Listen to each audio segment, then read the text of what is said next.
Hop. Donc on y va. Bonsoir à toutes et tous, mesdames les conseillères, messieurs les conseillers, mesdames et messieurs qui assistez dans la salle du conseil, bienvenue.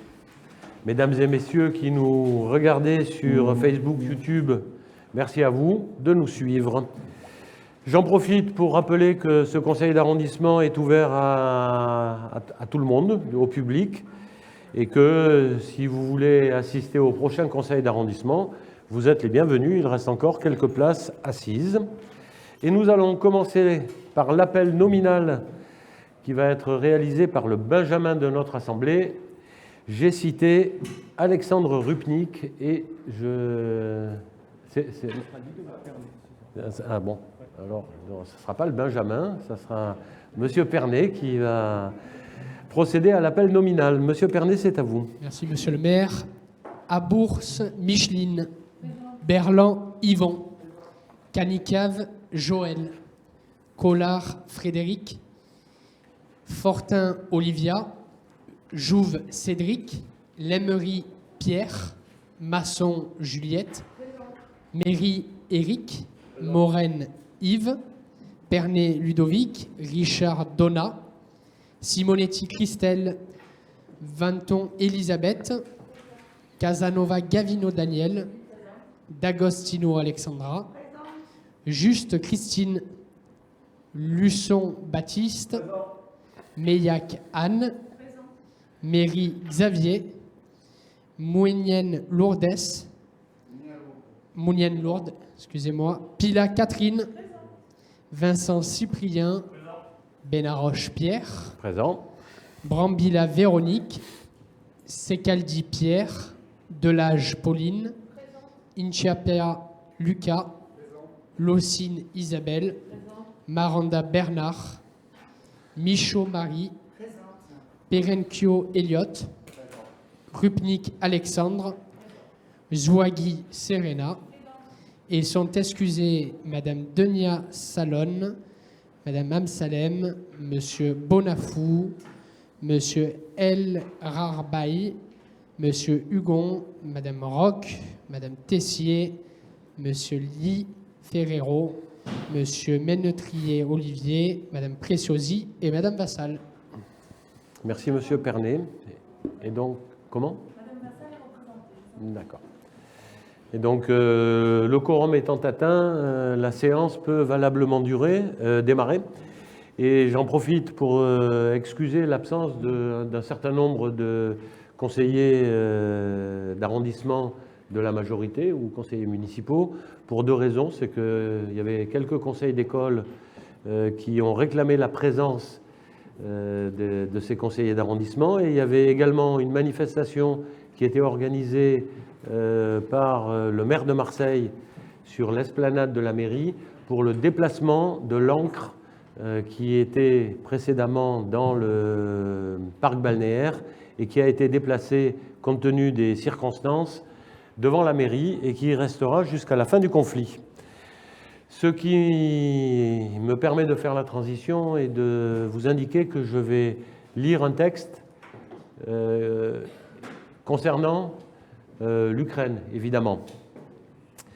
Cette semaine est tristement marquée par la situation internationale. En envahissant l'Ukraine, Vladimir Poutine s'est attaqué à notre bien le plus précieux, la paix. Et lorsque celle-ci est en danger, lorsque la paix est en danger, les villes doivent être l'espace de la solidarité et de l'humanité concrète. Aujourd'hui, plus que jamais, la situation exige bien plus que de simples condamnations. La ville de Marseille est solidaire du peuple ukrainien et de sa ville-sœur Odessa qui a été frappée par les bombes russes dès la première nuit de l'attaque. Cette guerre asymétrique porte en elle son flot de destruction et de mort. Nous ne pouvons pas rester les bras ballants. L'inaction n'est pas une option. La municipalité, et cela fera, je l'espère, largement consensus, s'est portée volontaire pour, à Marseille, accueillir des familles ukrainiennes victimes de la guerre. Simple étape ou point final des routes de l'exil, Marseille a été façonnée par une histoire d'accueil. Aujourd'hui, nous renouons avec cette histoire et cette tradition. Plus que jamais, nous croyons que les villes ont une responsabilité majeure pour agir dans les situations d'urgence. C'est pour cela que nous avons adhéré à Envita, Association nationale des villes et des territoires accueillants, afin de mettre en place une politique d'accueil digne, permettant de répondre aux impératifs de l'urgence et de l'accompagnement des populations qui sont en danger partout dans le monde. Nous sommes donc à la disposition du gouvernement et des services de l'État afin d'accueillir dignement les réfugiés. Depuis lundi, une collecte est aussi organisée en lien avec l'ensemble des services de la ville. Les Marseillaises et Marseillais sont généreux et solidaires. Ils n'ont cessé de le démontrer. Et nous les invitons à venir y faire don de produits de première nécessité pour constituer une réserve citoyenne de produits d'urgence pour les familles ukrainiennes. Nos mairies de secteur, lieux de proximité avec la population, marquent aussi leur solidarité avec le peuple ukrainien. En coordination avec les institutions et la municipalité, nous prendrons notre part à cette solidarité et d'ores et déjà, notre mairie de secteur et notre CMA de la rue Sylvabel sont à la disposition des habitantes et des habitants pour qu'ils puissent y déposer des produits dont je rappelle qu'il existe une liste assez précise de produits. Nul besoin aujourd'hui de donner des produits alimentaires, des denrées alimentaires. Les besoins sont plutôt des produits de type pile, de type lampe de poche, de type couverture, de type vêtements, pour faire face à cette crise. Et donc notre mairie est heureuse et fière de participer à cet élan de générosité et je suis sûr que les Marseillaises et les Marseillais sauront y répondre. Y a-t-il des interventions dans la salle ?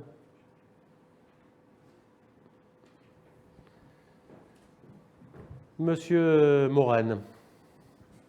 Merci. Oui, monsieur le maire, mes chers collègues, avec le groupe, si j'arrive à me lever, avec le groupe Une volonté pour Marseille et les élus qui participent, nous soutenons la déclaration que vous venez de faire.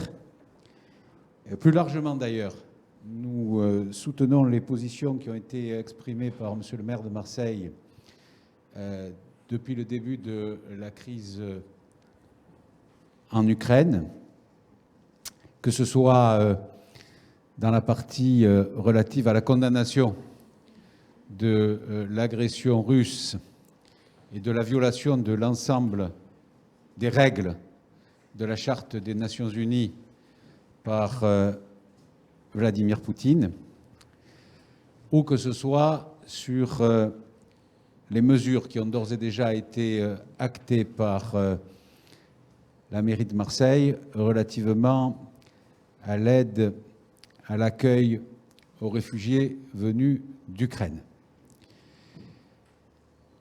Les autres collectivités, en particulier le département des Bouches-du-Rhône, au sein duquel j'ai l'honneur de siéger dans la majorité départementale, a pris un certain nombre de mesures qui concourent très exactement au même objectif, à la fois d'aide matérielle et de soutien moral à la résistance du peuple ukrainien, magnifiquement incarné par son président. Entre autres, une aide de 100 000 € à la Croix-Rouge, spécifiquement destinée à l'Ukraine. Également la mobilisation du bailleur social 13 Habitat et de manière plus symbolique, mais les symboles en la matière ont de l'importance, le pavoisement de la façade du département des Bouches-du-Rhône aux couleurs de l'Ukraine. Dans cette crise extraordinairement douloureuse pour le peuple ukrainien et terriblement porteuse de menaces pour chacun d'entre nous, y compris dans nos propres foyers, il n'y a pas de place pour la polémique politicienne et le soutien du groupe Une volonté pour Marseille est acquis aux initiatives qui ont été prises par le maire de Marseille, comme on peut d'ailleurs saluer l'engagement du président de la République pour tenter de trouver des solutions. Merci, Monsieur Morel. Monsieur Berland, excusez-moi. Oui, Monsieur le maire, je voulais aussi préciser que la liste que je représente s'associe à vos propos et aux initiatives de notre mairie. Je voulais également préciser que des informations venant de Russie concernant les universités françaises qui ne s'occuperaient pas bien des étudiants russes sont de fausses informations. D'ailleurs, la France Université réagit de manière virulente. Bien évidemment, un étudiant russe est un étudiant qui est venu étudier et nos universités en prennent soin comme ils prennent soin de tous les étudiants. Merci, Monsieur Berland. D'autres interventions? Nous allons donc pouvoir passer à l'examen des rapports. Et nous allons... Ah oui, pardon, excusez-moi. Il faut d'abord approuver le procès-verbal de notre précédent conseil municipal. Est-ce que, du 14 décembre 2021, est-ce que... Qui est contre? Qui s'abstient? Le PV est donc adopté et pour le coup, on peut passer effectivement à l'examen des rapports. Et nous allons examiner le rapport numéro 14, qui est un rapport présenté par la mairie de secteur pour la mise en œuvre d'un nouveau service public de permanence sociale, d'accueil et d'orientation dans les centres d'animation des 6e et 8e arrondissements. Et je passe la parole à Monsieur Lourdes-Mounien, qui est le rapporteur de cette délibération. Merci, Monsieur le maire. Chers collègues, messieurs, mesdames, en préambule, je voudrais, alors, pour des raisons techniques, je vais présenter le rapport, mais il faut savoir que ce rapport, je le coporte avec Madame Alexandra D'Agostino, adjointe au service d'animation, au centre d'animation et à la vie associative. Alors, le service que je vais vous présenter, le nouveau service que nous avons mis en place, que je vais vous présenter, part d'un constat. La mairie de secteur, en tant qu'échelon institutionnel de proximité, est quotidiennement sollicitée par ses administrés sur des questions sociales et d'accès aux droits. La crise sanitaire, qui est aussi une crise sociale et économique, a poussé vers la précarité un grand nombre de publics et l'augmentation du nombre de démarches administratives en ligne a creusé l'écart entre l'aide sociale et leurs bénéficiaires. Dans ce contexte, la mairie de secteur mène depuis le début de la mandature une réflexion pour assurer à la fois la diversification de l'offre d'activités dans nos centres d'animation et développer peu à peu de nouveaux services publics de proximité dans ces centres. Et ceci pour en faire d'ici la fin de la mandature de véritables mairies annexes au cœur des quartiers. À cet effet, un nouveau service public de permanence sociale d'accueil et d'orientation est proposé. Des conseillers en économie sociale et familiale recevront sur rendez-vous les habitants et les habitantes de notre secteur confrontés à des difficultés et qui font face à des questions sociales de type logement, santé, situation de handicap, gestion de budget, problèmes d'ordre juridique, de scolarité de leurs enfants, etc., etc. Ce service gratuit et inconditionnel, donc accessible à toutes et tous, constituera une porte d'entrée supplémentaire dans un parcours d'orientation, de prise en charge et de démarche administrative d'accès aux droits. Il orientera vers les services et échelons institutionnels compétents dans la prise en charge des demandes, tels que le CCAS, et en particulier le CCAS, le SAMU social et les maisons de solidarité du département. En 2022, la mairie de Bagatelle et 8 CMA seront concernés. 4 de ces permanences seront situées dans le 6e arrondissement et 4 dans le 8e arrondissement. Nous avons donc les CMA de Sylva-Belle, Lévis, Falques, Vauban, Rouet, Sainte-Anne, Bonnefond et les Calanques. D'ici à septembre, le dispositif sera évalué pour éventuellement être adapté en 2023 aux besoins constatés et déployé sur l'ensemble des centres. Je vous remercie de votre attention. Ce rapport a reçu un avis favorable de la Commission. une intervention, une prise de parole sur ce rapport? Il n'y en a pas, donc nous allons procéder au vote. Qui vote contre? Qui s'abstient? Le rapport est adopté. Nous allons passer maintenant au rapport numéro 1 que je vais moi-même présenter.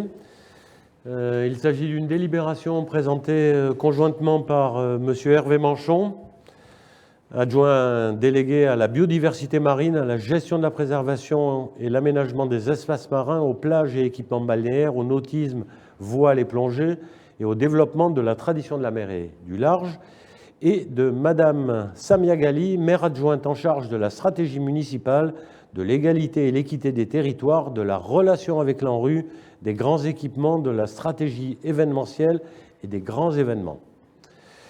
C'est une délibération qui concerne un ajustement du budget affecté à la modernisation de la base nautique de Marseille, qui, je le rappelle, constituera l'héritage des JO 2024, dont les épreuves de voile se dérouleront évidemment à Marseille. Elles ont pour objet d'acter le montant en diminution du marché de maîtrise d'œuvre pour un montant de 450 000 €, faisant passer ce marché de 1,8 million à 1,350 000 €, qui compense le marché de travaux en augmentation, qui passe de 11 millions d'euros à 11 450 000 €. Les raisons qui expliquent le montant de ces travaux en augmentation est évidemment une flambée des matières premières et en particulier du béton, et des problèmes de coactivité sur le chantier, puisqu'il y a également des travaux d'aménagement de la rade, des travaux marins d'aménagement de la rade. Il y a une coactivité et l'approvisionnement de ce chantier, pour partie, se fera par voie maritime. Ce rapport a reçu un avis favorable de la Commission. Y a-t-il des interventions sur le sujet? Je n'en vois pas. Nous allons donc procéder au vote. Qui vote contre? Qui s'abstient? Le rapport est adopté. Passer à l'examen du rapport numéro 2 qui nous est présenté par Madame Masson, adjointe déléguée aux écoles et à la place de l'enfant. Madame Masson, c'est à vous. Bonsoir à toutes et tous. Je m'adresse aux habitants et aux habitantes qui nous regardent en direct, mesdames et messieurs les conseillers et les conseillères, monsieur le maire, mes chers collègues. Ce soir, j'ai le plaisir d'attirer votre attention sur les 7 rapports qui vont mettre à l'honneur la place de l'enfant dans la ville, qui est aussi le sujet de l'excellente revue Marseille du mois de février. Ces rapports témoignent des chantiers amorcés pour restructurer l'organisation des écoles, des crèches, des centres aérés, mais également toute la politique éducative de la ville de Marseille à travers le nouveau projet éducatif de territoire. Les enfants et leurs parents peuvent compter sur nous pour nous engager dans ces transformations majeures qui placent leurs préoccupations au centre de nos politiques publiques. Le premier rapport que je vais vous présenter, c'est sur une proposition de Madame Guérard, adjointe en charge de la place de l'enfant dans la ville, et il me tient particulièrement à cœur, que ce soit à travers ma délégation ou dans ma vie professionnelle, la création d'un conseil municipal des enfants et, au-delà du symbole, l'engagement concret d'une ville qui décide de se mettre à hauteur d'enfant. La ville de Marseille souhaite affirmer son ambition d'une politique forte en faveur des enfants et des jeunes. C'est ainsi que Marseille a obtenu le titre de ville amie des enfants en juillet 2021 et que le conseil municipal a adopté le plan d'action municipal 2020-2026 pour l'enfance et la jeunesse au 1er octobre 2021. Notre ville s'engage désormais aux côtés d'UNICEF France à porter haut ses valeurs et mettre en œuvre ses actions, traduction des droits ancrés dans la Convention internationale des droits de l'enfant. Parmi les axes prévus dans ce plan d'action, la municipalité a souhaité développer, promouvoir, valoriser et prendre en considération la participation et l'engagement de chaque enfant et de chaque jeune à la vie de la cité. Cultiver sa citoyenneté en lui permettant de contribuer à construire la ville de demain. Ainsi, en parallèle de la création du Conseil municipal des jeunes, adopté le 17 décembre 2021, la ville de Marseille a pour objectif la création d'un Conseil municipal des enfants dès 2022. Il s'adressera aux petites Marseillaises et aux petits Marseillais des classes de CM1. Il a 3 objectifs. permettre au plus grand nombre d'enfants, en collaboration avec les services de l'éducation nationale et les enseignants de chacune des écoles volontaires, un apprentissage de la citoyenneté adapté à leur âge. Deuxième objectif, constituer un organe d'expression de la voix des enfants au sein d'une part de chacune des mairies de secteur et d'autre part de les mairies centrales. Enfin, permettre aux enfants de s'impliquer, de participer à la gestion de projets construits par les enfants eux-mêmes. Les 100 conseillères et conseillers devront être à parité filles-garçons et représenteront la diversité des secteurs géographiques de la ville, avec des élus d'arrondissement sur le même modèle que des conseillers municipaux. Le projet sera organisé sur 2 années, CM1, CM2, afin de permettre aux enfants et leurs enseignants d'organiser des élections, de se familiariser avec l'organisation municipale et de construire des projets au sein de leur école, de leur quartier, de leur arrondissement ou à l'échelle de la ville. Une charte établissant les modalités plus précises sur l'organisation sera co-construite avec les services de la ville, les maires de secteur, l'éducation nationale, les enseignants volontaires et bien sûr les enfants eux-mêmes. À cet effet, il sera proposé dès le mois de mars aux écoles élémentaires de la ville de faire acte de volontariat pour une mise en œuvre effective du projet à la rentrée 2022. Après 2 années de mise en place, une évaluation sera réalisée pour décider du renouvellement et d'ajustements éventuels en vue de la reconduction de ce dispositif. Ce rapport a reçu un avis favorable de la Commission. Merci, Madame Masson. Y a-t-il des interventions sur le sujet? Peut-être les enfants, lors du conseil municipal des enfants, seront peut-être plus agités que vous. En tout cas, j'ai hâte de les voir à votre place prochainement. Et ça sera un grand plaisir d'accueillir les enfants. Donc, on va procéder au vote. Monsieur Pernet. Merci. Je trouve que c'est une excellente initiative qu'on a d'ailleurs mis en place au sein de la région dès 2015 sur la création du Parlement régional de la jeunesse et où on a mis par exemple un budget d'autonomie. Donc est-ce qu'il y aura aussi un budget d'autonomie pour ce conseil municipal des enfants, même si évidemment c'est un public, ce ne sont pas des lycéens, ce ne sont pas des étudiants, ce sont des enfants, mais est-ce qu'il y aura quand même un budget qui sera alloué pour qu'ils puissent construire des projets? Oui, tout à fait. C'est à l'étude par contre, pour le moment, mais tout à fait, c'est prévu. Monsieur Maranda. Quant à moi, je trouve que c'est une très mauvaise idée, ce conseil municipal des enfants, que ça n'a aucun intérêt de faire discuter des enfants sur des problèmes qu'ils ne connaissent absolument pas, ni par origine, ni par destinée, et de se servir des enfants pour essayer subtilement de leur inculquer quelques idées dans la tête et de téléguider par des gens plus ou moins bien intentionnés les réponses et la façon qu'ils auront de voir leur citoyenneté. Je trouve que c'est très hypocrite, que c'est pas très joli. Monsieur Maranda, vous voyez le mal partout quand même, disons, même chez les enfants. Disons. Je peux vous répondre quand même, enfin, on parle quand même, en tout cas pour notre secteur, les enfants dont vous parlez qui ne semblent pas avoir d'intérêt à vos yeux, représentent quand même 13 844 personnes. Laissez-moi finir, s'il vous plaît, je vous réponds. 13 844 personnes, dont quand même 8 533 scolarisés dans les écoles publiques de notre secteur. Et puis les enfants sont quand même considérés comme des personnes à part entière depuis les années 80. Et ils ont quand même des compétences et des besoins spécifiques. Et c'est pour ça que je trouve au contraire très intéressant qu'on tienne compte de leur avis, car eux aussi habitent notre ville. Eux aussi en subissent les désagréments, et souvent de façon plus prégnante que les adultes, puisqu'ils sont plus petits et dépendants des adultes pour circuler, notamment dans la ville. Donc je pense que, pour une fois, se mettre à hauteur d'enfants et écouter ce qu'ils ont à dire est très important. Et il ne s'agit pas du tout d'instrumentalisation, mais bien au contraire, de les ouvrir sur les institutions démocratiques qui vont être amenées à porter, eux, quand ce seront des citoyens adultes. Je vous remercie.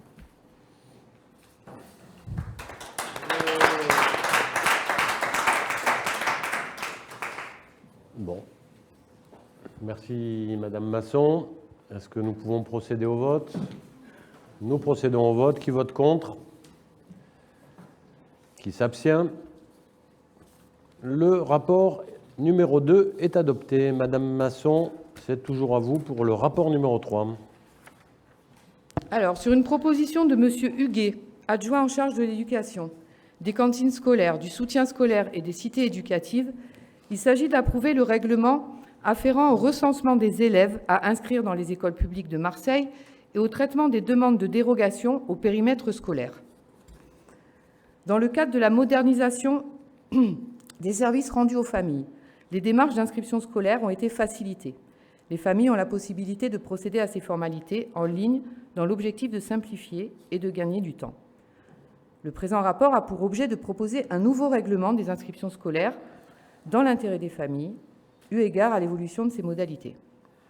Ce nouveau règlement s'inscrit dans la volonté de la municipalité d'établir un fonctionnement transparent, clair et précis des modalités d'inscription scolaire et des dérogations scolaires, d'assurer une égalité de traitement sur l'ensemble du territoire communal pour l'ensemble des enfants, tout en garantissant le bon fonctionnement des établissements scolaires. Pour mémoire, pour la rentrée scolaire de septembre 2021, la ville de Marseille a pris en charge près de 15 000 dossiers de préinscription et près de 4 000 dossiers de dérogation. Ce nouveau règlement a été élaboré en concertation avec les représentants de l'Éducation nationale et de la ville de Marseille. Il propose les évolutions suivantes.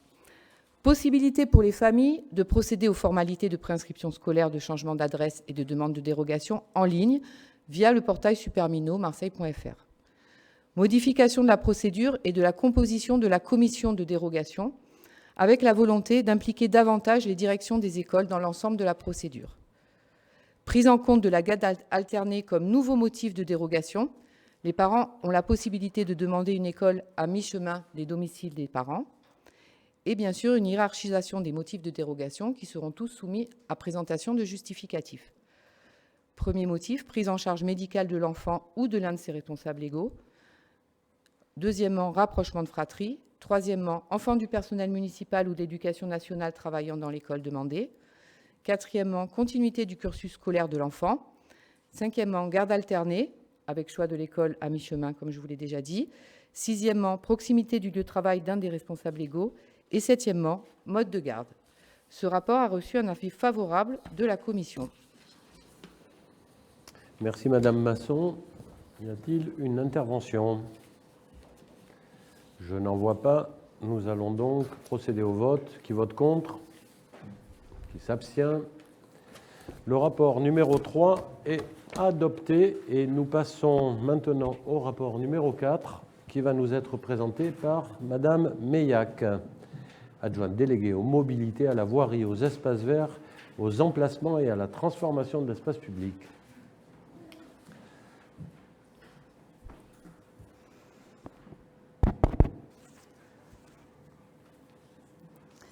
Monsieur le maire, mesdames et messieurs, mes chers collègues, mesdames et messieurs les habitants qui nous suivez en ligne, bonsoir. Le rapport numéro 4 est soumis à l'approbation du Conseil sur la proposition de Madame Prigent, conseillère déléguée à la valorisation du patrimoine, à l'amélioration des espaces publics et à la place de l'eau dans la ville. Il s'agit d'un rapport sur les ravalements de façade, mais pas d'un rapport classique. En effet, il est intitulé « Diminution des montants des subventions votées en 2017 et notifiées aux propriétaires privés dans le cadre des ravalements de façade ». Mais pourquoi diable diminuer les subventions ? Alors, depuis 2016, vous le savez, on en parle presque à chaque conseil. Un programme de rénovation de façade est animé dans le centre-ville par la municipalité et cofinancé par des subventions de la ville et du département. Le versement des subventions est évidemment conditionné à différents critères, 3 critères principaux. Tout d'abord, le respect des préconisations techniques de la ville et le contrôle par les équipes opérationnelles compétentes. Deuxièmement, le respect des délais. Rappelez-vous que donc les façades sont subventionnées à hauteur de 50% si les travaux sont effectués dans les 18 mois après l'injonction de la ville, à hauteur de 30% si les travaux sont réalisés entre 18 et 30 mois, et ne sont plus subventionnés si au 30e mois, rien n'a été fait. Le troisième critère est évidemment la présentation de factures acquittées pour justifier de la dépense effective pour ces travaux. Alors, les ajustements suite aux factures... Alors, on s'est dit également dans un précédent conseil que lorsque la mandature a débuté, les nouveaux élus ont constaté des retards importants accumulés dans le traitement des dossiers.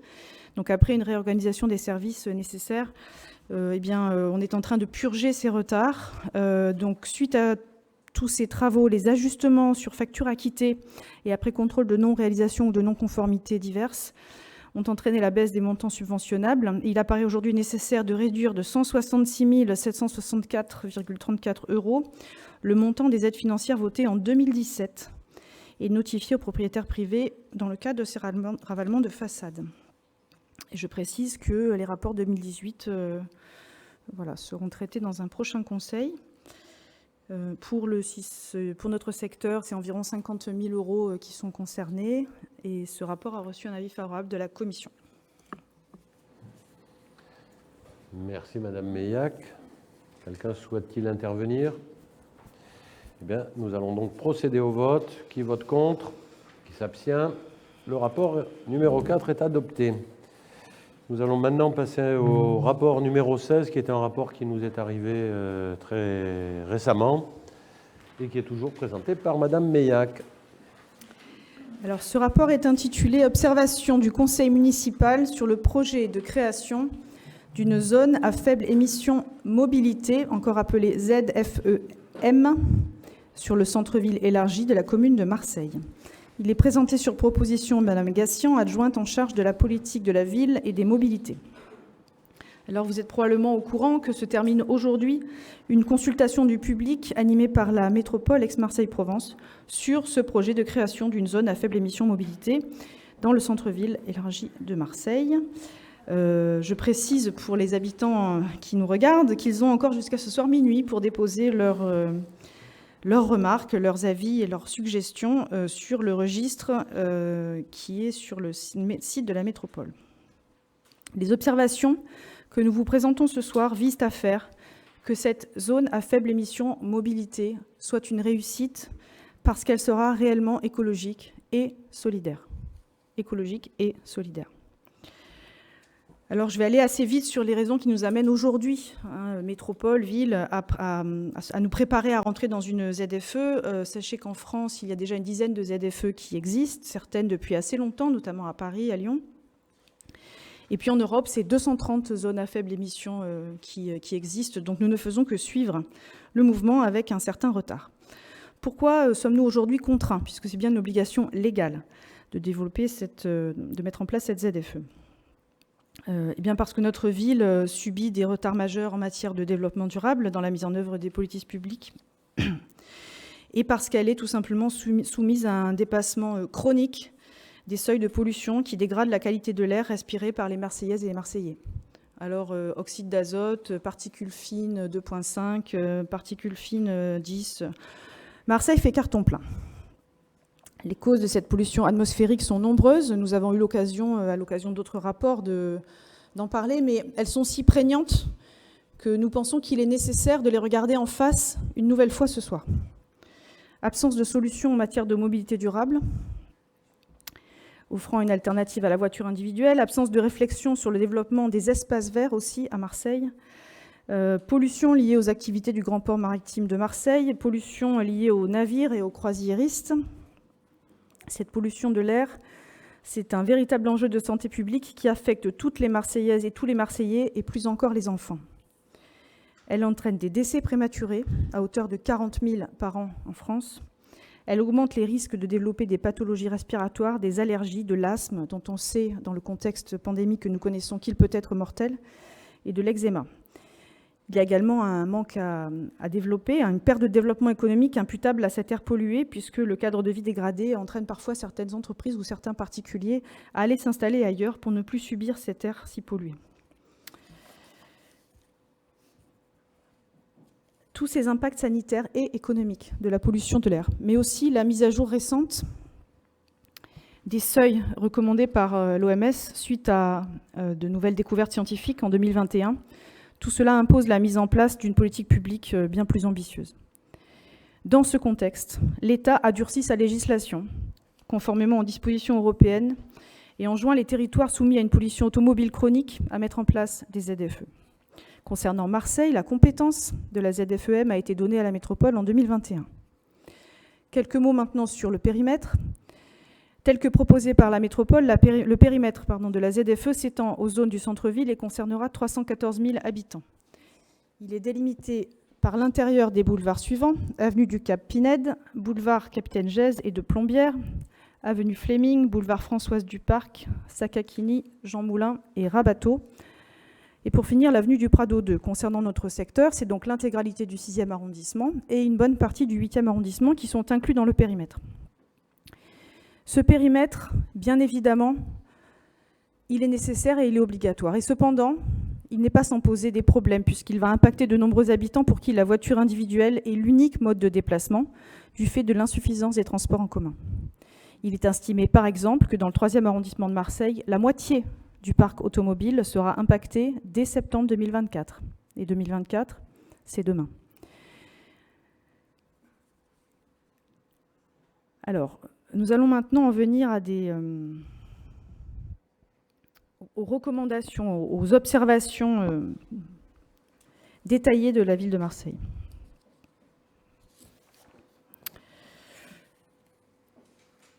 Tout d'abord, donc je vous ai dit le périmètre, 314 000 habitants, 19,5 km². Les arrondissements concernés sont le 1er, le 2e, le 3e jusqu'au 7e et une partie du 8e. Et pourtant, les tunnels situés dans l'emprise de ce périmètre ne sont pas inclus dans le schéma de ZFE tel que proposé aujourd'hui par la métropole. La ville de Marseille regrette que les tunnels ne soient pas inclus. Deuxième élément qui n'est pas explicitement inclus et pour lequel, en tout cas, des précisions seront nécessaires, les 2 roues motorisées. Or, les 2 roues motorisées, nous pensons qu'ils devront être pris en compte, puisque, vous le savez, ils sont excessivement présents à Marseille.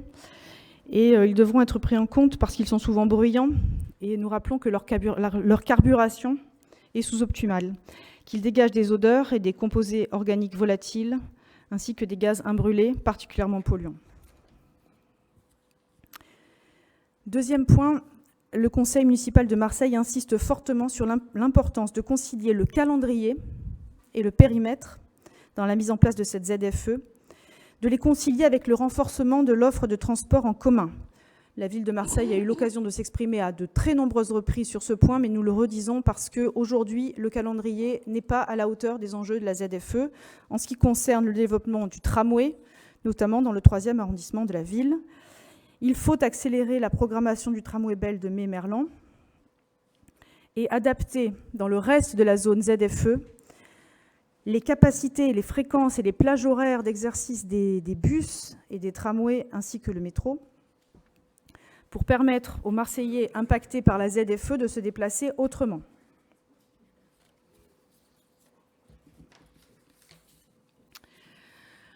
Viennent ensuite 4 autres points concernant les dérogations et les aides. Le Conseil municipal de Marseille soutient des propositions de dérogation temporaire et de propositions d'aide financière accrues en fonction des revenus des ménages, afin d'accompagner les Marseillais et Marseillaises les plus modestes dans les changements de mobilité. Service de conseil et guichet unique.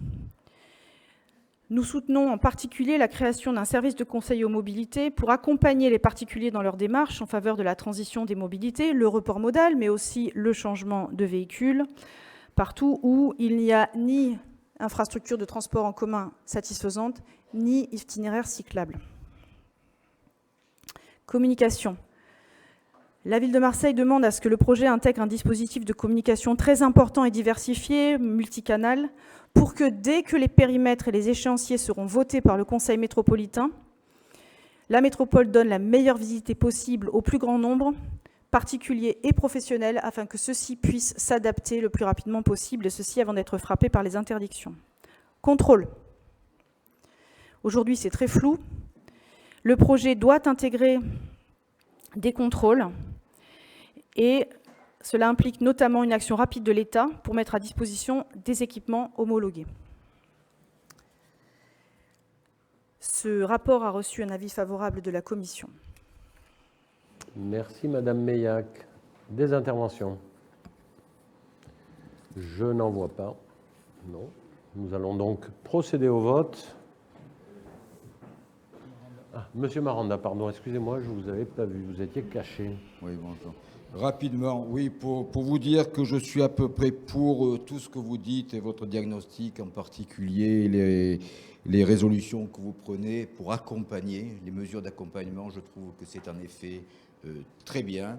Et c'est vrai que ça fait des années que moi-même, dans les différents conseils municipaux où j'ai siégé, je demandais que toutes ces limitations de pouvoir de circulation, ces embouteillages artificiels qui étaient créés comme cela, entraînaient en effet beaucoup de pollution, Marseille étant la ville la plus embouteillée d'Europe, et que cette pollution, on devait, quand on voulait essayer d'améliorer la circulation et de développer d'autres moyens de communication, l'accompagner en donnant une alternative qui jusqu'à présent, justement, n'était jamais donnée. Parce que c'est bien beau d'interdire la circulation dans tel ou tel secteur, mais à condition que les gens puissent se déplacer autrement. Et tout le monde, ce que je disais souvent, ne peut pas faire du vélo ou se déplacer en trottinette. Il y a des personnes âgées qui sont obligées de prendre une voiture. Il y a des gens qui, pour leur travail, sont obligés de prendre une voiture. Et donc, je trouve que uniquement ce qui a été fait pendant des années, et que je le rappelle, justement, je dénonçais, de diminuer les possibilités de circulation, ce n'est pas une solution. Je me suis toujours élevé contre. Il faut, à ce moment-là, et vous le dites, je ne suis pas d'accord bien sûr sur tout, mais les mesures d'accompagnement me paraissent primordiales, et c'est très bien qu'enfin, mes idées aient été écoutées.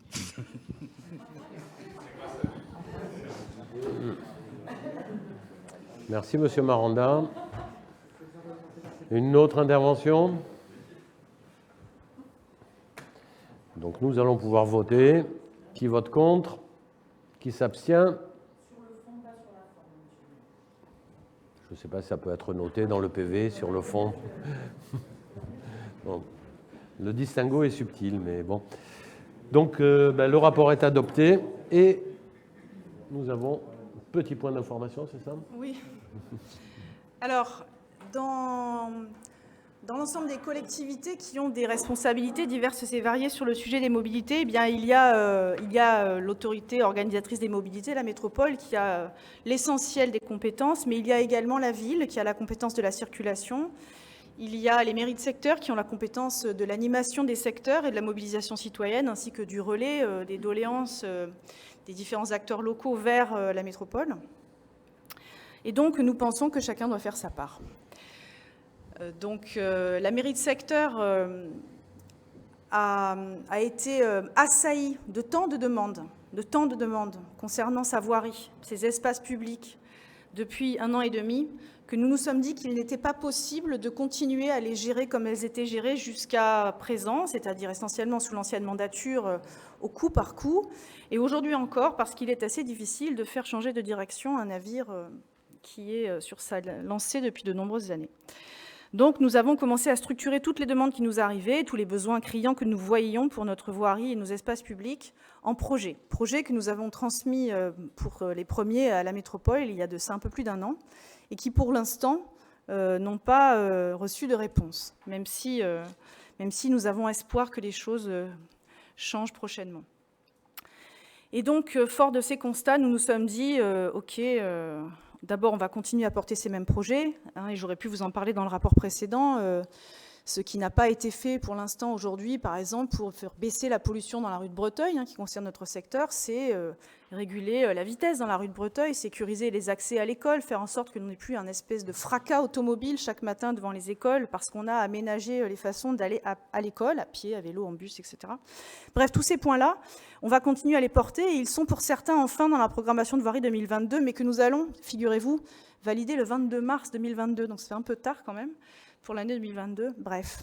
Donc nous allons continuer à faire évoluer nos pratiques et nous avons le plaisir de vous présenter ce soir le premier festival d'urbanisme citoyen de la mairie du 6-8 que nous organiserons pendant 4 jours, place Bonnefond dans le 8e arrondissement au tout début du mois d'avril, donc du 30 mars au 2 avril 2022, et dans le 6e arrondissement également, le même mois, du 27 au 30 mars 2022, autour du boulevard Vauban.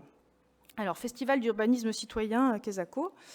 En l'occurrence, il s'agit de mettre ensemble, autour d'une série d'ateliers, de projections débats, de mini-conférences et également de festivités un peu musicales, l'ensemble des acteurs locaux, citoyens, parents d'élèves des écoles, associations, CIQ bien entendu, artisans et commerçants, mais également les entreprises du quartier, puisqu'il y en a, pour co-construire la ville de demain. Et je tiens à préciser la ville de demain, pas la ville d'après-demain. Parce que laboratoire citoyen, festival d'urbanisme citoyen, ça peut pas être un peu éthéré, et ça ne l'est pas du tout. Les travaux préparatoires que nous avons engagés avec des tables rondes depuis le mois de janvier nous montrent que les acteurs locaux sont très avides de venir s'asseoir avec nous pour structurer les projets à venir pour la place Bonnefond, l'avenue de Hambourg, le boulevard du Sablier, etc. Pareil pour Vauban. Et donc, tout ça est en train de se cristalliser. Nous aurons le plaisir de vous présenter un programme d'ici, je pense, une semaine à peu près. Et nous serons heureux de vous retrouver tous à l'occasion de cet événement. Donc, précision, le mercredi, nous recevrons les centres aérés pour des ateliers autour de la végétalisation et nous présenterons une exposition qui nous est prêtée par la région qui s'appelle Nature en ville, adaptation au changement climatique et adaptation au changement climatique. Donc les enfants des centres aérés le mercredi et puis des écoles le jeudi et le vendredi auront le plaisir de participer à un atelier autour de cette exposition et des ateliers de jardinage et de plantation d'une mini-forêt urbaine. Le samedi, nous aurons un programme plus riche et qui sera destiné évidemment au grand public que je vous laisserai découvrir dès que nous publierons ce programme. Donc j'en ai terminé avec ce point-là, celui qui est à l'écran. Puis j'ai un tout dernier point que je vais aborder parce qu'il s'agit d'un temps fort qui démarre cette semaine également et qui s'appelle Privatopia. Donc Privatopia, c'est une exposition qui sera présentée au CROA PACA du 4 mars au 22 avril pour sa partie scientifique et géographique, et en mairie de secteur pour sa partie artistique, puisque nous avons une exposition qui vient d'être installée en mairie de secteur et que je vais laisser Cédric Jouve, mon collègue adjoint aux cultures, présenter dans un instant. Alors Privatopia, c'est une exposition que j'ai eu pour ma part le plaisir de voir une première fois à l'université Saint-Charles il y a de ça à peu près un an. Elle présente les travaux d'une équipe d'universitaires géographes du laboratoire LPED. Cette équipe a cartographié l'importance croissante des résidences fermées. Et la raison pour laquelle on s'est intéressé à Marseille, hein, et la raison pour laquelle on s'est intéressé à cette exposition, c'est qu'elle fait écho avec nos préoccupations en termes de mobilité. Plus vous avez d'espaces fermés, moins vous avez de possibilités de vous déplacer facilement à pied dans une ville. Ces enclosures sécurisées, elles révèlent une ville qui a été produite et gérée par les promoteurs massivement, une ville qui a tourné le dos à la rue et aux espaces publics. Et c'est un sujet, vous le savez, qui nous préoccupe particulièrement. C'est la raison pour laquelle nous voulions mettre en lumière et mettre en valeur cette exposition et les œuvres d'art présentées en mairie. Alors, est-ce que M. Jouve est parmi nous ? Alors, il en parlera tout à l'heure. Il est en conseil d'école, il s'en excuse. En tout cas, venez voir cette magnifique exposition ici et à la Maison de l'Architecture et de la Ville, au boulevard Joseph Turner. C'est un point très intéressant et dans le secteur, nous avons effectivement plusieurs sujets tels que celui-là, l'avenue Flotte ou la traversée de la colline Perrier. Donc on passe au rapport numéro 5 qui nous est présenté par Monsieur Vincent. Madame Meillac, je vous remercie. Bonsoir à tous, Monsieur le maire, Mesdames et Messieurs les élus, Mesdames et Messieurs. La délibération que je vous présente ce soir est portée par M. Gibrayel, adjoint au sport de la ville de Marseille et les services des sports. La volonté de la ville de Marseille sur sa politique sportive est de favoriser le sport pour tous. Pour ce faire, les structures sportives sont mises à disposition gratuitement à des associations d'intérêt général lors d'entraînements et de compétitions officielles. Selon la loi du 6 février 1992 sur l'administration territoriale de la République, la ville doit en faire état.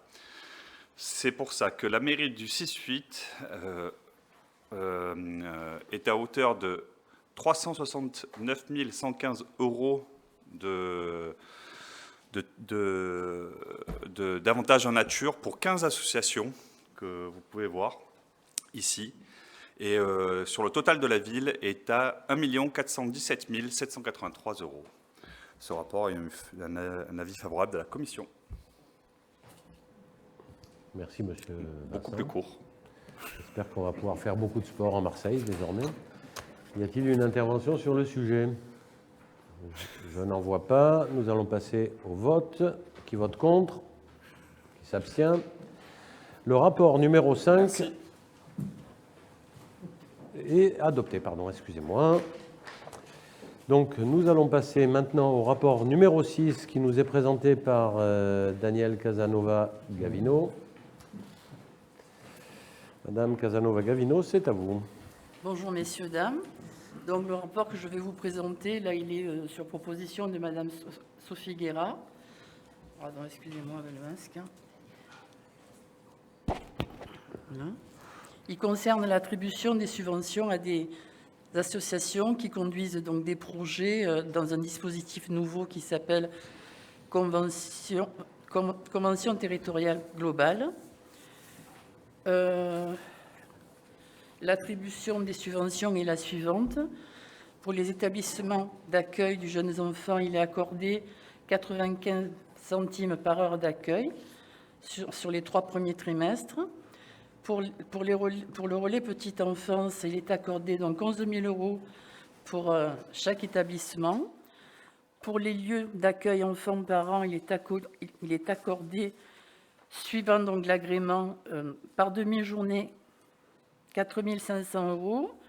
Pour 2 demi-journées, 9 000 €. Pour les agréments qui seraient supérieurs à 8, il est accordé une somme de 6 000 € par demi-journée et de 12 000 € pour 2 demi-journées. Merci. Voilà. Madame Casanova-Gavino. Oui. Y a-t-il une intervention? Y a-t-il une intervention? Je n'en vois pas. Nous allons procéder au vote. Qui vote contre? Qui s'abstient? Le rapport numéro 6 est adopté. Rapport numéro 7, toujours Madame Casanova-Gavino.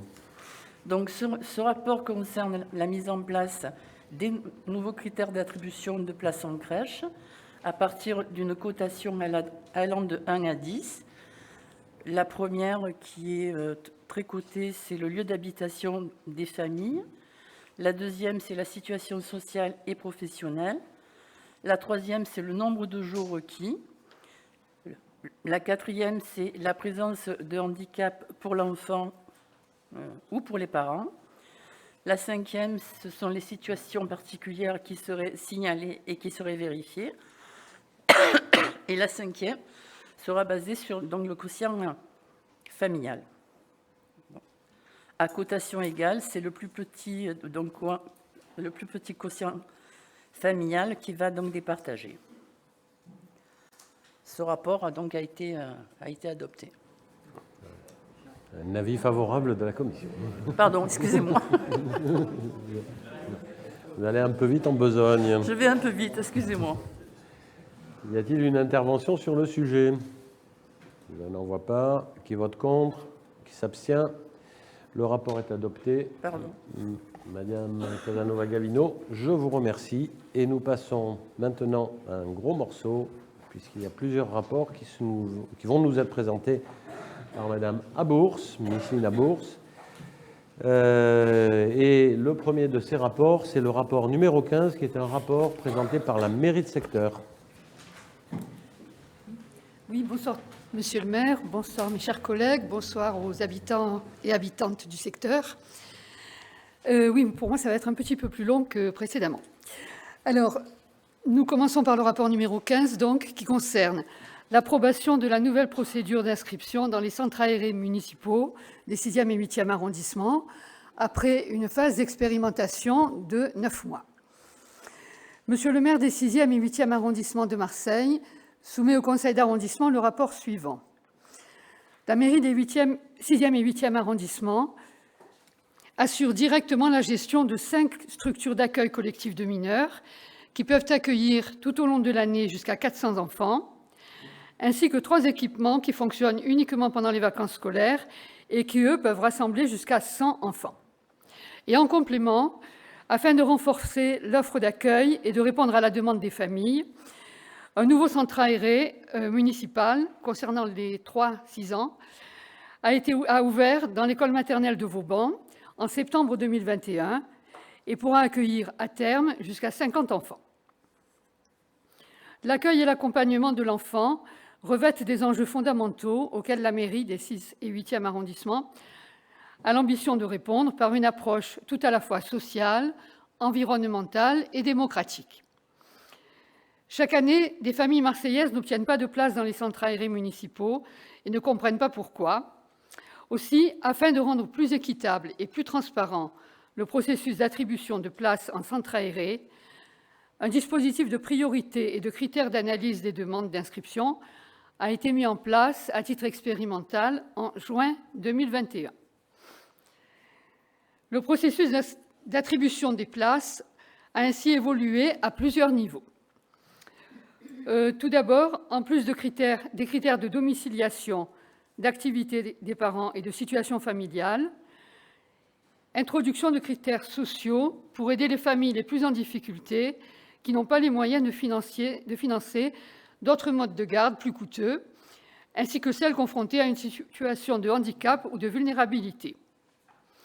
Deuxième point, création d'une commission d'attribution des places composée de l'adjointe déléguée au centre aéré et au temps périscolaire, de l'adjointe déléguée aux écoles et à la place de l'enfant, du directeur général des services, du chef du service animation vie associative, ainsi que du responsable du centre aéré concerné. Et enfin, et c'est très important, renforcement du partenariat avec les structures associatives d'accueil du secteur, Maisons pour tous et centres socioculturels, afin de proposer aux familles qui n'ont pas été retenues, à chaque fois que c'est possible, des solutions alternatives de garde. Par ailleurs, afin de faciliter les modalités d'inscription par les familles et d'éviter ainsi les files d'attente pour les parents, les préinscriptions se font désormais en ligne via un formulaire disponible sur le site internet de la mairie de secteur. Le calendrier des dates d'inscription est fourni à la rentrée scolaire pour l'ensemble de l'année, afin de permettre aux familles de mieux s'organiser. Une fois la commission d'attribution passée, les familles sont immédiatement informées du fait que leur demande d'inscription est retenue ou pas. Compte tenu du bilan positif de cette phase expérimentale, menée pendant 9 mois donc, il est proposé de pérenniser le processus d'attribution ainsi que la liste de critères d'analyse des demandes sur la base du tableau donc, que vous voyez sur l'écran, que je vous laisse regarder, mais j'explique en même temps. Critère numéro 1, la domiciliation, donc le fait que la famille habite le secteur ou travaille dans le secteur. Ensuite, le deuxième critère, c'est l'activité des parents. Donc, si les deux parents travaillent, si un seul des parents travaille, si aucun des parents ne travaille, donc il y a moins de points. Et enfin, les familles monoparentales, soit en activité, soit sans activité. Ensuite, on tient compte de la situation familiale, donc du handicap possible d'un membre de la famille, d'un bouleversement dans la famille. Et enfin, s'il y a des familles qui ont présenté un dossier d'inscription, une demande d'inscription à plusieurs reprises et n'ont toujours pas été choisies, il y a des points qui sont attribués en fonction du nombre de présentations du dossier. Et en plus de ces critères-là, il y a un critère lié au revenu imposable annuel des familles. Et pour maintenir une bonne mixité sociale, on essaye d'avoir 60% d'enfants provenant de familles dont les revenus mensuels sont entre 0 et 2 500 €, 20% d'enfants dont les revenus mensuels de la famille sont entre 2 501 et 4 000 €, et enfin 20% d'enfants dont les revenus mensuels de la famille démarrent à 4 001 € et vont, je ne sais pas jusqu'à combien. Voilà, donc c'est un peu la nouveauté. Ensuite, on tient compte du fait qu'il y ait plusieurs enfants de la même famille, donc de la fratrie. Et enfin, si un enfant est porteur de handicap, son dossier est étudié au cas par cas et il est prioritaire. Merci. Et donc, ce que nous vous demandons, c'est d'approuver la nouvelle procédure d'inscription dans les centres aérés municipaux des 6e et 8e arrondissements et d'approuver le fait que M. le maire ou son représentant est autorisé à signer tous les documents afférents. Et avis favorable de la commission. Merci, Madame Abour. Question, je vois que M. Maranda a levé Oui, excusez-moi, c'était juste pour poser une question. Vous disiez que vous vouliez préserver une bonne mixité sociale, mais pourquoi il y a une catégorie sociale qui est surreprésentée? Si on veut une mixité sociale, il faudrait que les catégories soient représentées à parts égales, et pas une qui soit ultra majoritaire.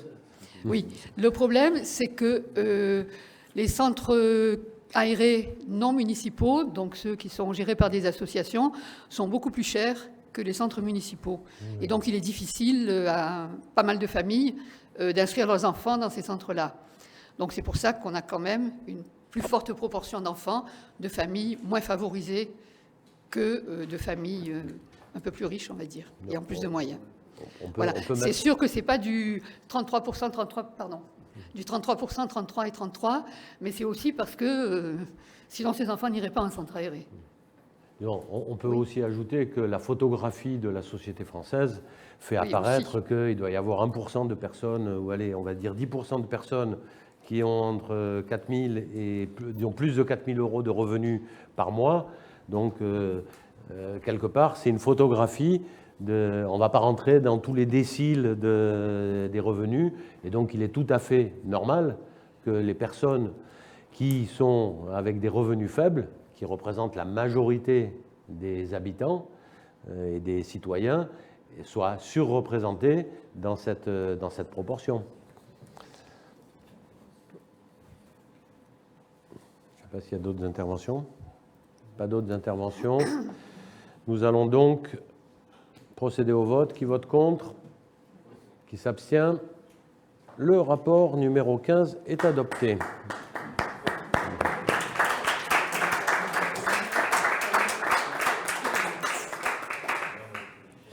Alors, avant de passer au rapport numéro 9, je voudrais dire que... rapport numéro 8 d'abord. Numéro 8, oui, pardon. Oui, donc avant le 9, il y aura le 8. Mais avant de passer au rapport suivant, je voudrais dire que l'instauration de ce système a demandé pas mal de travail. Et donc, je voudrais remercier Madame Masson, Madame Égout, Monsieur Richerol, d'une part. D'autre part, Monsieur Grégory, qui est le responsable du service animation et tout le service d'animation. Et enfin, deux personnes qui ont effectué beaucoup de travail, notamment pour les inscriptions pour la première fois pour les grandes vacances, c'est-à-dire Audrey et Gabriel. Voilà.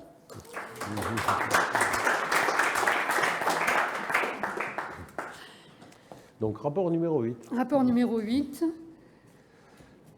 C'est un rapport qui est proposé par Monsieur le maire sur proposition de la ville de Marseille. Monsieur le maire de Marseille, sur proposition de Madame l'adjointe en charge de la place de l'enfant dans la ville. Par délibération du 25 juin 2018, puis par délibération du 5 octobre 2020, le conseil municipal avait approuvé la convention « Mon compte partenaire » conclue avec la Caisse d'allocation familiale des Bouches-du-Rhône pour la consultation des données allocataires. En effet, la ville de Marseille étant bénéficiaire des prestations de services versées par la Caisse d'allocation familiale des Bouches-du-Rhône, la direction de la petite enfance, comme les maires de secteur, disposent de cet accès pour pouvoir calculer la participation des familles aux frais de garde en crèche et pour l'accueil de loisirs sans hébergement, pour les centres aérés. Mais parallèlement, la direction de la petite enfance et les mairies de secteur utilisaient jusqu'à présent le portail partenaire pour effectuer les déclarations de données financières et d'activité des équipements. Il a donc été décidé que ce portail allait disparaître et allait être intégré au service AFAS, c'est-à-dire Aide financière d'action sociale, via le portail Mon compte partenaire. Donc, pour utiliser une expression qui a été à la mode il y a quelque temps, pour alléger un peu le millefeuille, donc pour resserrer les choses. Ça, c'est mon commentaire, pardon. Pour pouvoir accéder à ce nouveau service, pour pouvoir accéder à ce nouveau service, il convient d'approuver l'avenant numéro 1 à la convention d'accès à l'espace sécurisé Mon compte partenaire. Alors, ces avenants sont très longs, donc je vous dis juste en quelques mots. Cet avenant concerne la confidentialité et la responsabilité des données.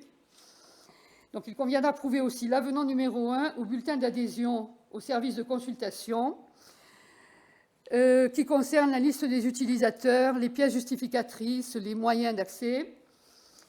Et enfin, il est demandé d'approuver le bulletin d'adhésion au service aide financière d'action sociale, dans lequel il y a la description du service et le profil des gestionnaires. Il est donc proposé au conseil municipal d'approuver ces 3 documents. Telles sont les raisons qui nous incitent à proposer au conseil municipal de prendre la délibération ci-après.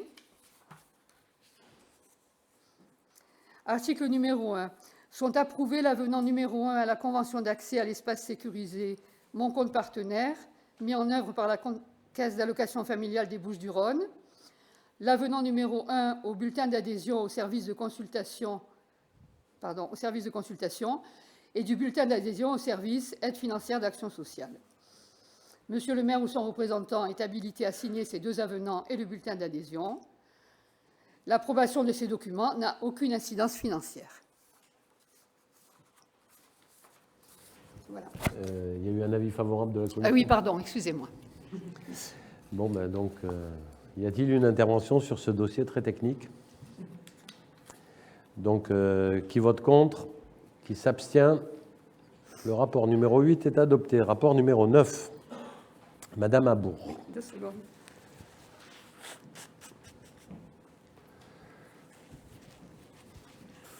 Alors, nous avons eu l'occasion à plusieurs reprises de parler du plan éducatif de territoire, le PEDT, et donc nous l'attendions et il arrive.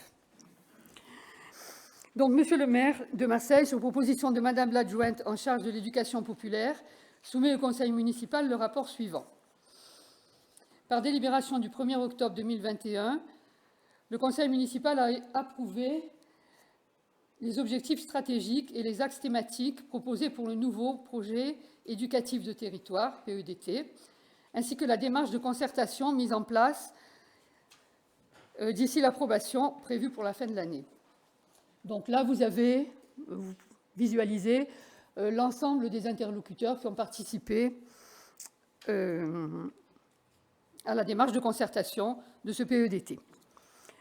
À l'appui de cette large concertation, engagée auprès des partenaires institutionnels et associatifs en 2021, le nouveau PEDT vise à offrir un parcours cohérent et de qualité sur tous les temps scolaires, périscolaires et extrascolaires, autour des thématiques éducatives que sont la culture, le sport, la santé, la citoyenneté, le développement durable et la transition écologique, toutes assorties d'actions concrètes dont la mise en œuvre sera coordonnée en proximité à l'échelon territorial pour les 3 années scolaires 2022-2023, 2023-2024 et 2024-2025.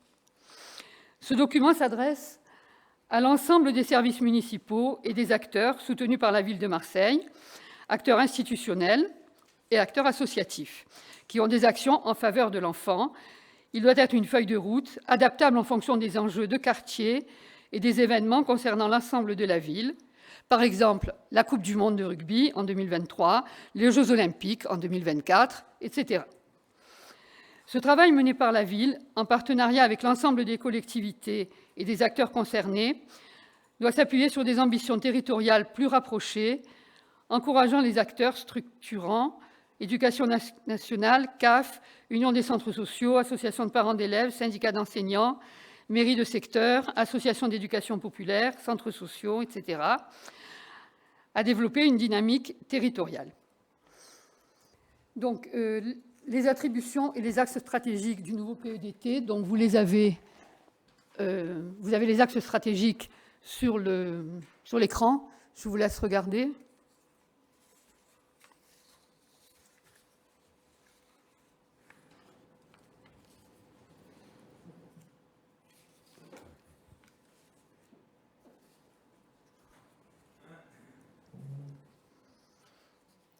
Et on va passer aux thématiques et à leurs objectifs éducatifs. Donc, première thématique, la culture. Oui, je ne vois pas très bien, oui. Premier objectif, la culture. Ensuite, le sport, la santé et la prévention des situations à risque. La citoyenneté.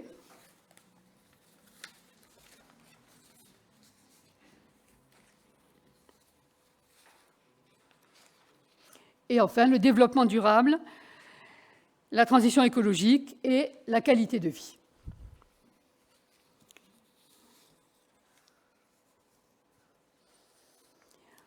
Voilà. Ensuite, nous allons passer aux 4 axes du plan mercredi. Donc, les axes du plan mercredi, c'est en lien avec ce que demande le ministère de l'Éducation nationale, de la jeunesse et des sports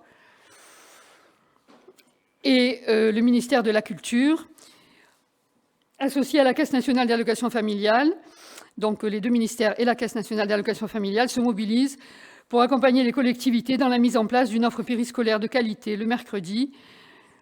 Ainsi, la continuité éducative, l'accessibilité de tous les publics et l'inclusion des enfants en situation de handicap, la mise en valeur des richesses du territoire, la diversité et la qualité des activités proposées se déclineront notamment dans le cadre des objectifs suivants. Renforcer la qualité des offres périscolaires et la coordination entre l'offre périscolaire de la ville et l'offre associative, promouvoir le caractère éducatif des activités du plan mercredi, favoriser l'accès à la culture et au sport, réduire les fractures sociales et territoriales en mobilisant l'ensemble des ressources et des équipements locaux. Et une double démarche d'évaluation sera mise en place. Donc, les accueils de mineurs sans hébergement seront visités les mercredis par les coordonnateurs du service accueil loisirs jeunes de la direction de la jeunesse. Il y aura une analyse fondée sur des indicateurs d'évaluation pour prendre en compte l'adéquation des projets développés avec les exigences du plan mercredi. Et les différentes formes prises par les indicateurs d'évaluation sont proposées en annexe, oui d'accord. Donc, de la présente délibération, la ville poursuivra les évaluations déjà réalisées sur les activités proposées, qu'il s'agisse des activités périscolaires ou extrascolaires, en lien avec les mairies de secteur, les acteurs institutionnels et associatifs concernés. Enfin, je suis perdue, pardon. Oui, il y aura une nouvelle gouvernance locale. La ville de Marseille souhaite pour la première fois, en lien avec les mairies de secteur et les centres sociaux, favoriser un pilotage territorial et une mise en œuvre locale des actions du PEDT afin de le rendre plus opérationnel et connecté aux enjeux rencontrés par les enfants. Donc la ville s'appuiera sur les partenaires qui sont la préfecture, l'éducation nationale, la CAF, la délégation régionale académique à l'engagement à la jeunesse et au sport, l'Union des centres sociaux, les fédérations d'éducation populaire, les associations de parents d'élèves, les syndicats d'enseignants, les mairies de secteur. Le nouveau mode de gouvernance s'articule autour de différents comités. Il y aura un comité de pilotage élargi avec les partenaires qui sera piloté par la ville de Marseille. Il y aura dans chaque mairie de secteur des comités de pilotage locaux, enfin territoriaux, et il y aura un comité de suivi et des comités techniques. La ville et les partenaires pourront accompagner les projets émanant des PEDT locaux dans leur réalisation pour pouvoir se développer des expérimentations. Les activités prévues dans le cadre du plan éducatif territorial et dans le plan mercredi devront être articulées avec celles proposées dans le cadre des contrats suivants: convention territoriale globale signée avec la CAF, 13, cité éducative, contrat de ville, école innovante dans le cadre du plan Marseille en grand. Et telles sont les raisons donc qui nous incitent à proposer au conseil municipal de prendre la délibération ci-après et d'approuver le nouveau projet éducatif de territoire qui entrera en application à la rentrée 2022 pour une durée de 3 ans jusqu'à la fin de l'année scolaire 2024-2025. Est approuvée la convention annexée relative à la mise en place de ce projet et du plan mercredi entre la ville de Marseille, la CAF 13, la DSDEN et la préfecture des Bouches-du-Rhône. Monsieur le maire ou son représentant est autorisé à signer la convention PEDT ou tout document relatif au projet éducatif de territoire, plan mercredi. Et ce rapport a reçu un avis favorable de la commission. Merci Madame Abour. Voilà. Y a-t-il une intervention sur le PEDT et le plan mercredi? Non. Nous allons donc voter. Qui vote contre? Qui s'abstient? Le rapport numéro 9 est adopté et nous allons passer au rapport numéro 10, particulièrement important, qui concerne l'élaboration du règlement local de publicité intercommunale du territoire Marseille-Provence, du CT1. Monsieur le maire, chers collègues, mesdames, messieurs, Le rapport numéro 10 est présenté conjointement par Madame l'adjointe en charge de l'urbanisme et du développement harmonieux de la ville, Madame Chaboche, et Monsieur l'adjoint en charge de l'espace public, Monsieur Cazola. Le rapport concerne la mise en application du règlement local de publicité intercommunale concernant la publicité, les enseignes et les préenseignes sur les territoires de Marseille. Ces règles seront plus restrictives que la simple application du règlement national, notamment sur l'extinction des enseignes le soir. C'est un investissement pour les Marseillaises et les Marseillais, ainsi que pour notre patrimoine, dont l'objectif est de diminuer les pollutions visuelles et lumineuses dans des zones préservées d'un périmètre de 300 mètres autour de certains monuments et la suppression des publicités numériques. Ces propositions sont issues de la conférence intercommunale des maires du 1er février 2022.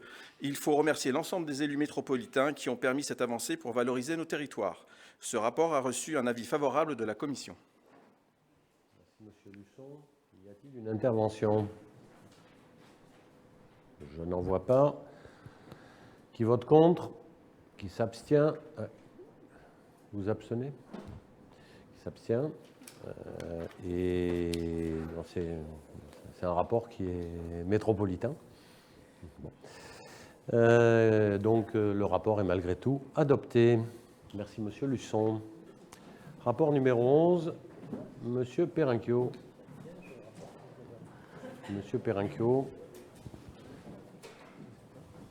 C'est moi donc. Comment?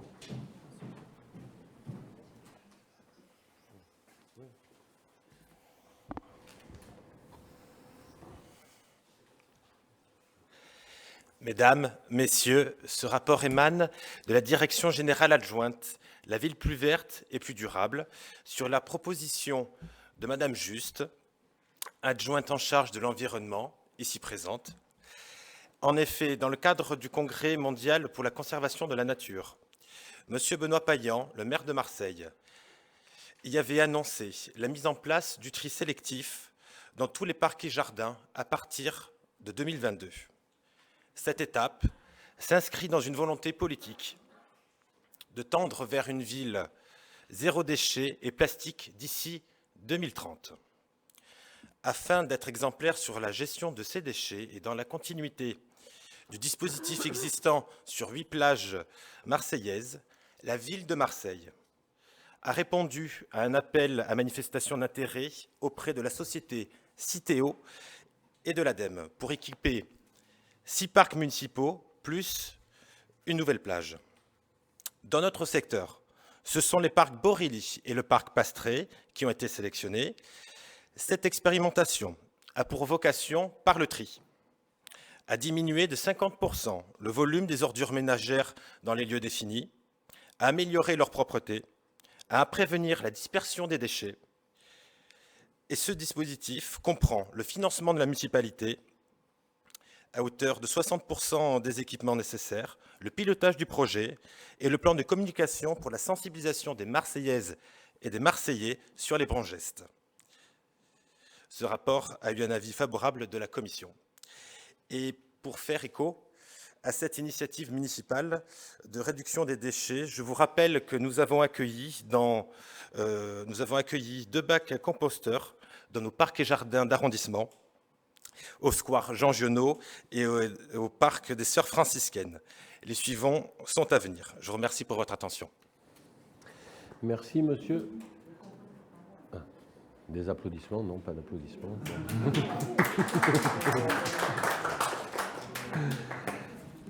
Merci, monsieur Perenchio. Attendez, on va quand même voter. Qui vote contre? Qui s'abstient? Le rapport est adopté. Monsieur Perenchio, je vous remercie. Monsieur Lemry, pour un rapport particulièrement important.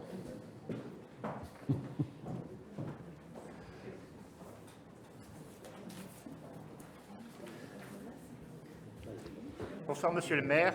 Bonsoir, mesdames et messieurs les élus. Bonsoir aux habitantes et habitants qui nous suivent sur le fil. Le présent rapport, qui est présenté par madame Audrey Gassian, adjointe en charge de la politique de la ville et des mobilités, a pour objet de proposer des dénominations de voies, dont une dans le 8e arrondissement. Il s'agit ici de modifier le nom de l'esplanade Jean-Claude Beton en esplanade Jean-Claude Beton Escale Borély. En effet, Si l'esplanade située sur le littoral, en bas de l'avenue de Hambourg, avec ses nombreux établissements, est connue de nombreux Marseillais sous le nom d'Escale Borelli, elle s'appelle en réalité Esplanade Jean-Claude Beton, et ce, depuis 2016. Il y en a peut-être dans cette salle qui s'en souviennent.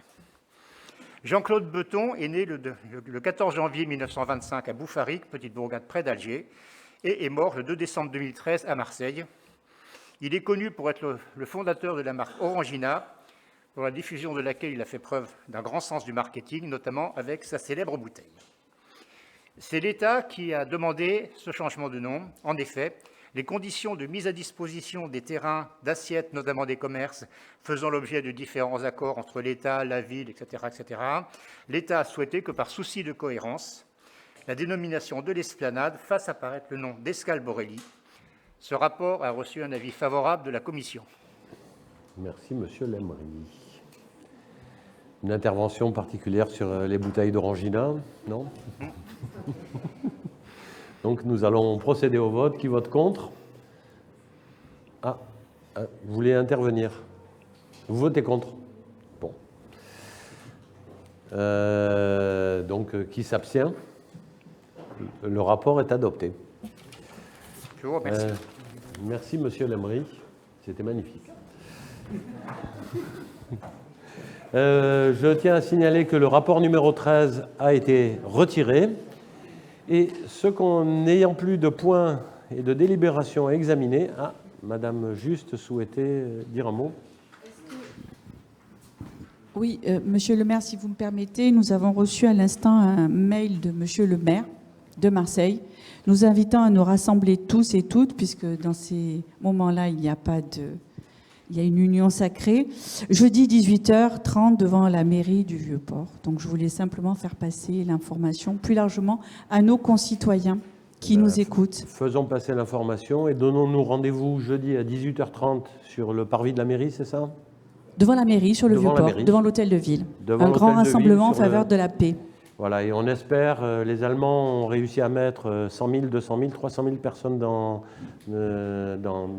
pour soutenir les Ukrainiens.